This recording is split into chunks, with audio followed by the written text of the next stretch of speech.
Hello प्रतियोगी छात्रों, success यात्रा एकेडमी में आपका बहुत बहुत स्वागत है। आपको पता ही है कि हम यूपीएसआई के जीके के क्वेश्चन यानी जीएस के क्वेश्चन जो है रोज सॉल्व कराते हैं। उसी की सीरीज में आज की ये श्रृंखला है। आप जो है इसको देखें और सॉल्व करें। देखें, किसी व्यक्ति द्वारा दिया गया दान आयकर अधिनियम 1961 के तहत कटौती योग्य है। दान आयकर अधिनियम की 1961 की धारा के तहत कटौती योग्य है। किस धारा के तहत? यानी जब कोई व्यक्ति अपनी आय में से कुछ दान करता है तो वो भाग जो है उस पर छूट प्राप्त होती है, उस पर जो है टैक्स जो है सरकार द्वारा नहीं लिया जाता है। तो ये आयकर अधिनियम की धारा 1961 के तहत जो है आपको छूट प्राप्त है। और इसका वर्णन जो है किस धारा में दिया गया है? धारा 80E, 80D, 80C या 80G। तो ये आपका जो वर्णन किया गया है धारा 80G में इसका वर्णन है कि आप अगर दान करते हैं अपनी आय से तो वो उसको छूट प्राप्त होती है। तो आपका आंसर हो जाएगा धारा 80G। भारतीय संविधान का निम्नलिखित में से कौन सा अनुच्छेद याचिका जारी करने के लिए उच्च न्यायालयों को शक्ति प्रदान करता है? याचिका यानी रिट जो है जारी करने के लिए उच्च न्यायालयों को शक्ति प्रदान करता है, उच्च न्यायालयों को शक्ति प्रदान करता है। तो आपको इसका आंसर हो जाएगा अनुच्छेद 226। अनुच्छेद 226 के तहत उच्च न्यायालयों को यह शक्ति प्राप्त है कि 5 प्रकार के वो रिट जारी कर सकते हैं, 5 प्रकार के रिट जारी कर सकते हैं।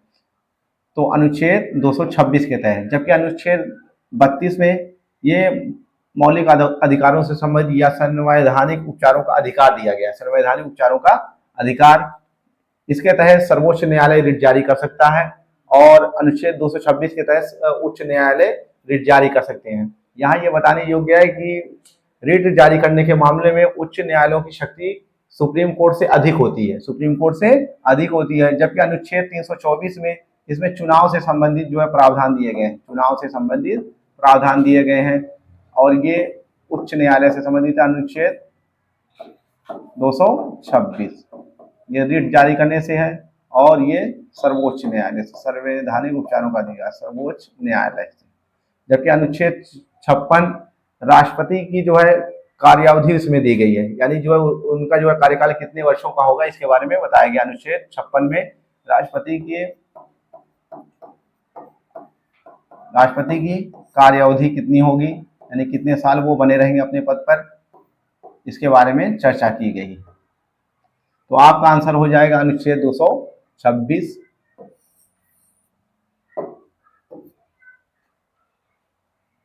उन्नीस सौ 50 में सर्वोदय योजना का मसौदा, 1950 में सर्वोदय योजना का मसौदा किसने तैयार किया था? जे.आर.डी. टाटा ये उद्योगपति थे, जेपी नारायण या केसी नियोगी या एम.एन. रॉय। ये संविधान निर्माण में एम.एन. रॉय का बहुत बड़ा योगदान था, संविधान निर्माण में इनका बहुत बड़ा योगदान था एम.एन. रॉय का।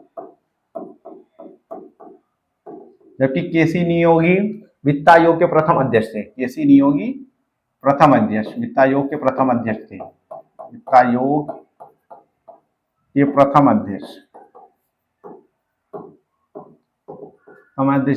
जबकि इसका आंसर हो जाए सर्वोदय योजना 1950 में जेपी नारायण ने इसका ड्राफ्ट यानी मसौदा तैयार किया था। तो आपका आंसर हो जाएगा जेपी नारायण। जे.डी. टाटा ये उद्योगपति थे। तो आपका आंसर हो जाएगा जेपी नारायण, भी आपका आंसर हो जाएगा। अखिल भारतीय सेवाओं के जनक के रूप में किसे जाना जाता है? अखिल भारतीय सेवाओं के जनक के रूप में किसे जाना जाता है? यानी ऑल इंडिया सर्विसेज जिसे कहा जाता है, अखिल भारतीय सेवाएं कहा जाता है। इनके जनक के रूप में सरदार वल्लभ भाई पटेल को जाना जाता है, सरदार वल्लभ भाई पटेल को जाना जाता है। तो आपका आंसर हो जाएगा ए, सरदार वल्लभ भाई पटेल।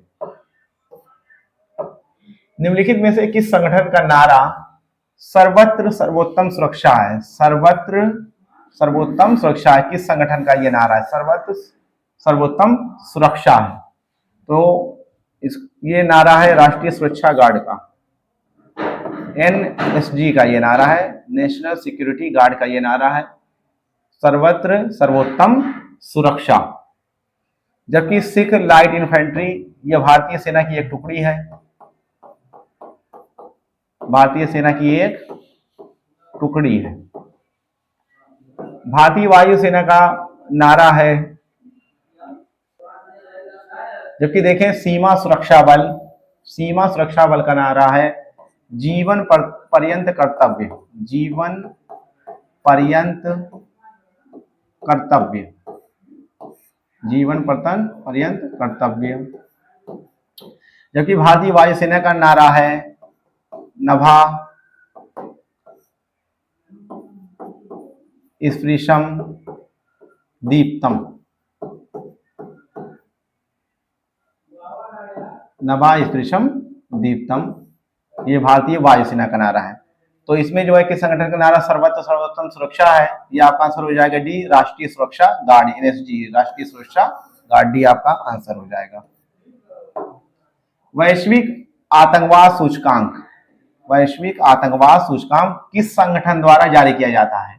इकोनॉमिक इंटेलिजेंस यूनिट, संयुक्त राष्ट्र सुरक्षा परिषद, Amnesty International, institute for economics and peace. तो ये आपका वैश्विक आतंकवाद सूचकांक institute for economics and peace द्वारा जारी किया जाता है, institute for economics and peace द्वारा जारी किया जाता है। तो आपका आंसर हो जाएगा D, institute for economics and peace, वैश्विक आतंकवाद सूचकांक। निम्नलिखित में से कौन सा विकल्प देश का सबसे छोटा लोकसभा निर्वाचन क्षेत्र है? देश का सबसे छोटा लोकसभा निर्वाचन क्षेत्र है निर्वाचकों की संख्या के संदर्भ में। तो सबसे छोटा जो है लोकसभा निर्वाचन क्षेत्र ये लक्षद्वीप है, लक्षद्वीप में सबसे छोटा निर्वाचन क्षेत्र है। तो आपका आंसर हो जाएगा ए, लक्षद्वीप।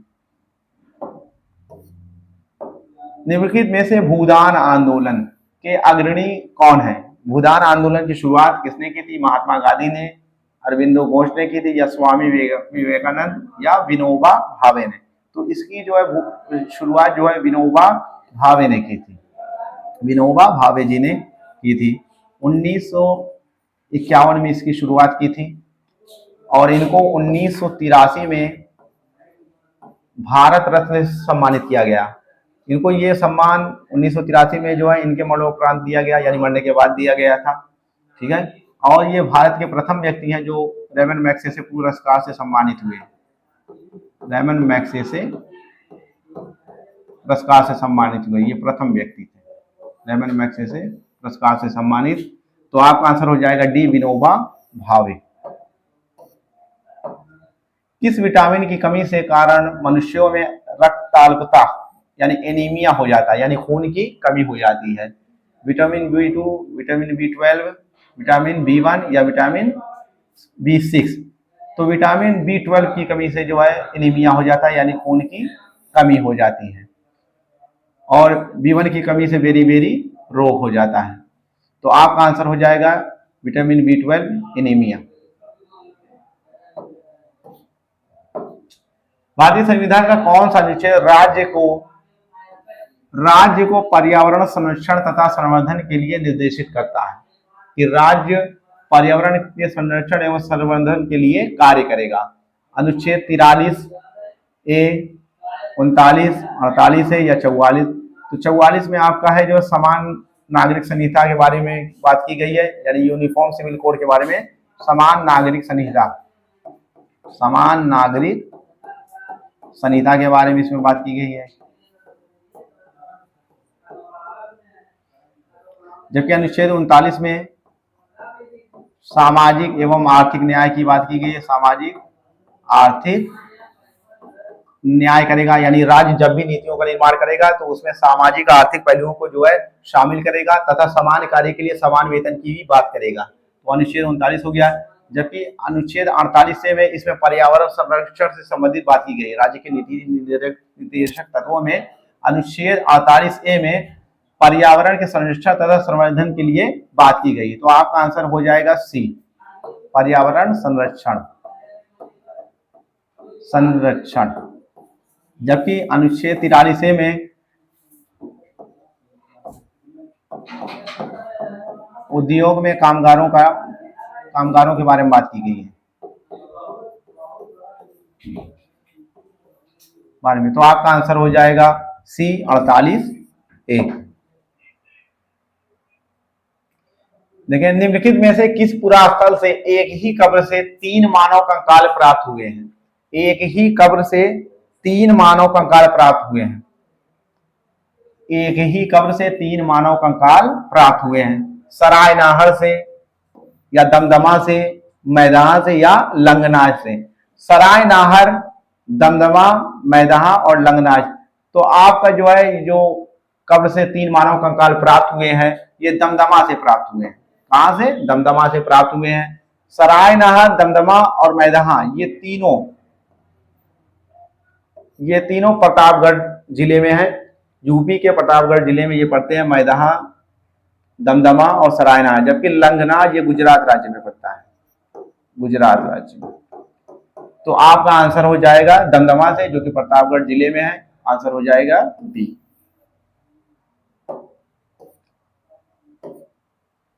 खाद्यान्नों की कृषि सर्वप्रथम प्रारंभ हुई थी। खाद्यान्नों की कृषि सर्वप्रथम प्रारंभ हुई थी नवपाषाण काल में, मध्य पाषाण काल में, पूरा पाषाण काल में, या प्रोटो ऐतिहासिक काल में।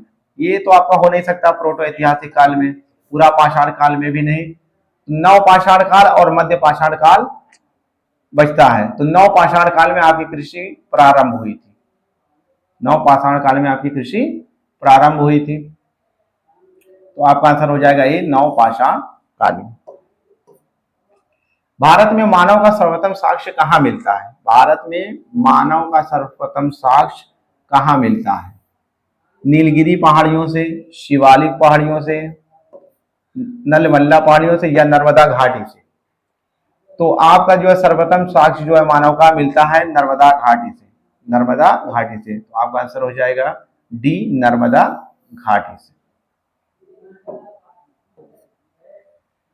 15वें वित्त आयोग के अध्यक्ष कौन है? 15वें वित्त आयोग के अध्यक्ष कौन है? 15वें वित्त आयोग के अध्यक्ष एनके सिंह हैं। 15वें वित्त आयोग के अध्यक्ष एनके सिंह हैं। और 15वें वित्त आयोग का कार्यकाल 2021 से 26 तक है। 2026 तक है, 2021 से 26 तक। यहाँ पर दिया हुआ है केसी नियोगी, ये वित्त आयोग के प्रथम अध्यक्ष थे। वित्त आयोग के प्रथम अध्यक्ष थे। जबकि एनके सिंह 15वें वित्त आयोग के हैं। और सी रंगराजन, वाई रेड्डी, ये आरबीआई के पूर्व गवर्नर हैं। आरबीआई के पूर्व गवर्नर हैं। ये दोनों गवर्नर थे आरबीआई के।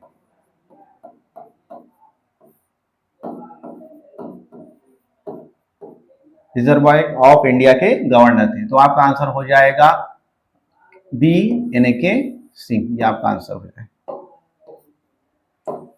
राज्य विधानसभा चुनाव में उम्मीदवार बनने के लिए न्यूनतम आयु कितनी होनी चाहिए? न्यूनतम आयु कितनी होनी चाहिए? 25 वर्ष होनी चाहिए, 50 वर्ष, 35 वर्ष, या 30 वर्ष? 50 वर्ष तो हो नहीं सकता, 50 वर्ष नहीं होगा। और बचा 25 वर्ष, 35 वर्ष, 30 वर्ष। तो न्यूनतम आयु आपकी होनी चाहिए 25 वर्ष होनी चाहिए। बिल्कुल उसी प्रकार है जैसे लोकसभा की में आयु होती है 25 वर्ष, वैसे राज्य विधानसभा के लिए भी है। जबकि 30 वर्ष राज्यसभा के लिए है।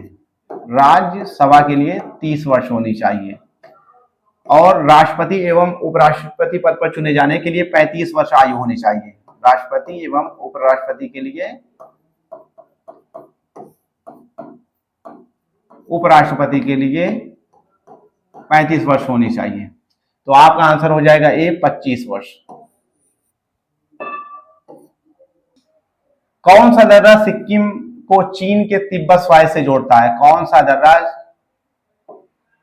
सिक्किम को चीन के तिब्बत स्वायत्त क्षेत्र से जोड़ता है? नाथुला, अंगहिल दर्रा, चांगला दर्रा, जोजिला दर्रा। तो इसमें कौन सा आंसर होगा? ये आप हमें कमेंट सेक्शन में बताएं। ये आपके लिए होमवर्क दिया जा रहा है। आप हमें कमेंट सेक्शन में बताएं कि इसमें से कौन सा आंसर होगा।